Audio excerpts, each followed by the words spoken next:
안녕하세요. 오늘은 관계사에 대해서 설명해 보겠습니다. 우선 관계사를 먼저 설명하기 전에 간단하게 말씀을 드리면 원래 전혀 무관한 문장들끼리 문장을 연결시켜주는 역할은 접속사의 역할이에요. and나 but이나 or 같은 경우가 있죠.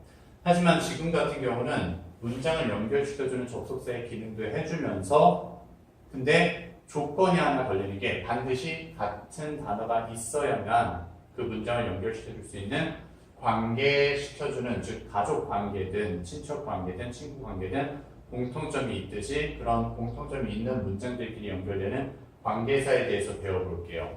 그래서 일단 같은 단어가 대명사일 경우에는 관계 대명사라고 부를 거고요. 같은 단어가 부사일 경우에는 관계 부사를 배울 건데요. 오늘은 관계사의 기본적인 이제 흐름을 잡을 것이기 때문에 관계 대명사에서 멈추도록 하겠습니다.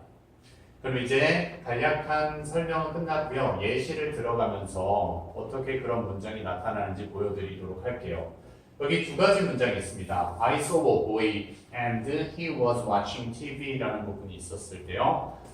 나는 소년을 봤고요. 그리고 그 소년은 텔레비를 보고 있었던 상태였죠. 즉 소년이 같은 형태고 그 사이엔 접속사가 자리 잡고 있습니다. 그래서 앞서서 존재하는 이 단어를 수학 공부도 먼저 하는 학습을 선행학습이라고 하듯이 먼저 존재하는 품사라서 선행사라고 부르게 되는 거예요. 그리고 접속사와 같은 단어가 대명사로 걸려있는 걸 볼 수가 있겠죠. 그래서 이 접속사 and와 대명사 he를 합쳐서 관계 대명사로 만드는데요. 그 위치가 지금 주어 위치였기 때문에 주격 관계 대명사라고 이름을 붙인 거예요. 그럼 이제 이 주격 관계 대명사 명칭을 뭐라고 정하느냐 했을 때 앞에 있는 소년이 누구냐라는 게 궁금해질 것이기 때문에 의문문으로 생각해 주시면 될 거고요. 주어 위치니까 후겠죠. 아니면 그 소년이라고 할 때 가리키는 지시대명사 that boy라고 할 수 있기 때문에 that으로도 쓸 수가 있을 거예요. 그럼 and와 he를 없애면 밑에와 같은 문장 구조가 잡히게 되어 있죠. 그래서 I saw a boy who 혹은 that으로도 쓸 수 있어요. 그래서 who was watching TV라는 형태가 돼서 그럼 이제 보시면 이 소년이 같기 때문에 소년을 설명해주고 있는 거예요. 이 전반적인 커다란 문장이요. 그래서 이제 명사인 선행사죠. 그렇죠? 소년, 명사인 선행사를 꾸며주는 거기 때문에 명사를 꾸며주는 건 형용사의 기능이죠. 예를 들어서 행복한 소년이라고 했을 때 소년이라는 명사를 행복한이라는 형용사가 꾸며주듯이 이번엔 주어, 서술어, 주격, 보어의 완벽한 문장이 형용사의 문장으로서 형용사절로서 선행사인 명사 보이를 꾸며주는 거예요. 그러면은 형용사는 지금 ing 진행을 하고 있으니까 니은으로 해석할 겁니다. 니은으로. 그래서 이제 보면은 나는 텔레비를 보고 있었던 소년을 봤다가 되는 거예요. 그럼 앞에서부터 차근차근 왼쪽부터 차근차근 해석해보면 머릿속에서는 나는 봤습니다. 소년을요. 그리고 그 소년은 was watching TV니까 텔레비를 보고 있었습니다. 라고 이제 문장을 만들 수가 있겠죠.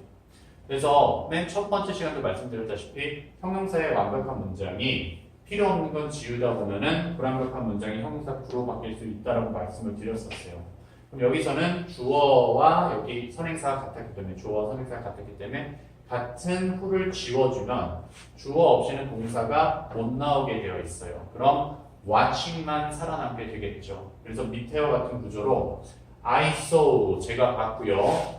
boy 소년은 목적격 보호 위치에 현재 분사가 들어갈 수 있다라고 준동사 파트에서 배웠었죠. 그래서 텔레비를 보고 있는 상태였습니다. 소년의 상태를 설명해 준 거죠. 그래서 오형식 지각동사로 형용사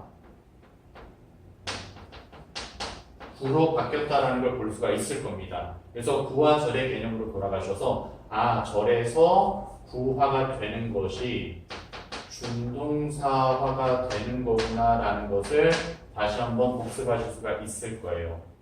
그래서 이렇게 간략하게 관계사를 왜 쓰는지를 설명을 드렸고요. 접속사와 같은 단어의 결합이요. 문장을 좀 더 간략화시키는 거죠. 그래서 관계대명사 절이 해석으로는 형용사 절이라고 했는데 형용사절에서 준동사화되는 형사구까지 봤어요. 오늘은 생각보다 좀 빨리 끝났죠.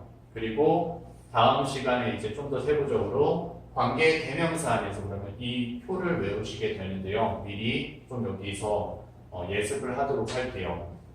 같은 단어가 사람일 경우가 있고요. 사물일 경우도 있고요. 사람, 사물 둘 다 받는 경우도 있고요. 선행사를 포함하는 경우도 있습니다. 이 부분은 나중에 설명드릴게요. 그래서 이제 주어 위치가 같을 시에는 who, 소유격은 whose, 목적격은 whom이 되고요.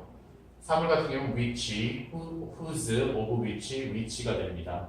사물, 사람, 사물 다 이제 취하는 경우는 that, whose, that이고요. whose 같은 경우는 소유격이죠. 근데 사람, 사물 다 취할 땐 that의 형태가 소유격의 형태는 없는 걸 볼 수가 있을 거예요.